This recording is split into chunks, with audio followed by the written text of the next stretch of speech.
Dans les modules précédents, on a vu que les fonctions sont les différentes façons d'exprimer la relation entre différentes variables.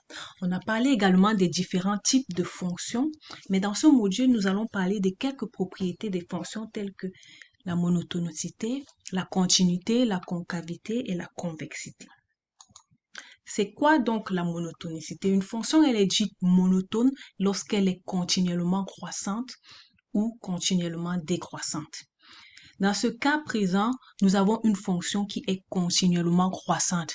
Par continuellement croissante, cela veut dire que sa pente sera toujours positive. Et on peut voir justement ici que en traçant la tangente, toutes les tangentes qu'on tracera sur cette courbe auront des pentes positives, ce qui veut dire que la courbe aura une dérivée qui sera toujours positive.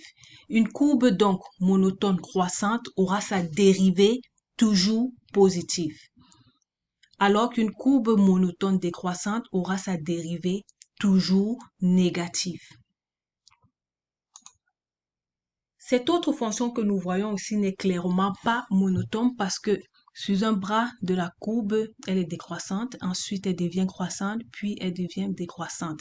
Ce qui veut dire qu'elle n'est pas, évidemment, elle n'est pas continuellement croissante ni continuellement décroissante et donc, il ne s'agit pas d'une fonction monotone. La deuxième propriété que nous voyons, c'est la continuité. Une fonction continue est tout simplement une fonction sur laquelle il n'y a pas de saut, ni de cassure ou d'interruption. En d'autres termes, c'est une fonction sur laquelle on peut se déplacer tout au long de sa courbe sans faire de saut. Par opposition à cette autre fonction qui, elle, n'est clairement pas continue, mais plutôt discontinue, parce que en se déplaçant tout au long de la courbe, à ce niveau, pour rejoindre la courbe, il va falloir faire un saut. Donc, cette fonction n'est clairement pas continue. La troisième propriété, c'est la concavité. Rappelons qu'on a dit qu'une fonction monotone est une fonction pour laquelle la dérivée sera soit toujours positive ou alors la pente sera soit toujours positive, soit toujours négative. Lorsqu'on regarde cette fonction, on peut voir clairement que ce n'est pas le cas pour cette fonction. Cette fonction, lorsqu'on regarde la pente, elle est d'abord positive, ensuite elle devient négative, par opposition à la fonction monotone qui sera toujours positive ou toujours négative. Donc cette fonction, à mesure qu'on se déplace vers les x les plus grands, en commençant par la gauche, on peut voir qu'en traçant la tangente ici, donc en traçant cette tangente et en traçant une autre qui est plus à droite, on peut voir que la pente diminue. La pente diminue. Elle était positive, ensuite elle devient négative. Donc, la pente de cette courbe, au fur et à mesure qu'on se déplace de la gauche vers la droite, elle diminue. Ce qui veut dire que sa dérivée, cette dérivée de la pente est négative.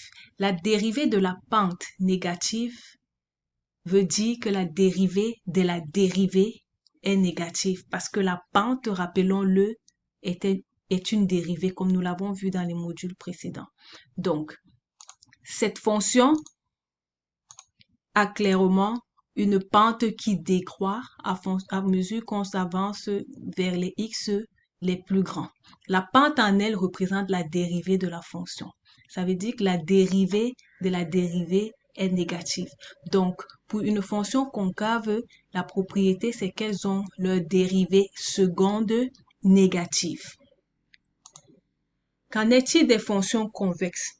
Cette fonction convexe, bien évidemment, elle aussi n'est pas une fonction monotone, tout simplement parce que elle n'est pas continuellement décroissante ou continuellement croissante. Elle décroît d'abord, puis elle croît. Et on peut voir que sa pente, elle est d'abord négative. Elle est négative, mais elle croît au fur et à mesure qu'on se déplace vers la droite et croît au fur et à mesure qu'on se déplace vers la droite. Donc, la pente de cette fonction croît à mesure qu'on se déplace vers la droite. La pente croissante, la pente est la dérivée. Donc, la dérivée de cette fonction croît au fur et à mesure qu'on se déplace vers la droite. En d'autres termes, la dérivée de la dérivée est positive. Donc, la propriété des fonctions convexes, est tout simplement que la dérivée seconde, elle est positive. Maintenant, cette fonction-ci à elle n'est ni concave ni convexe, tout simplement parce que sur un tronçon, on semblerait voir une fonction convexe et sur un autre, on semblerait voir une fonction concave. Donc, cette fonction, elle n'est ni concave ni convexe. Pourquoi nous intéresser à la concavité et la convexité des fonctions? Tout simplement parce qu'en économie, on utilise beaucoup de cette propriété pour déterminer le maximum et le minimum des fonctions. Donc, dans le cas d'une fonction concave, on va pouvoir déterminer les maximums. Et dans le cas des fonctions convexes, on va pouvoir déterminer les minimums.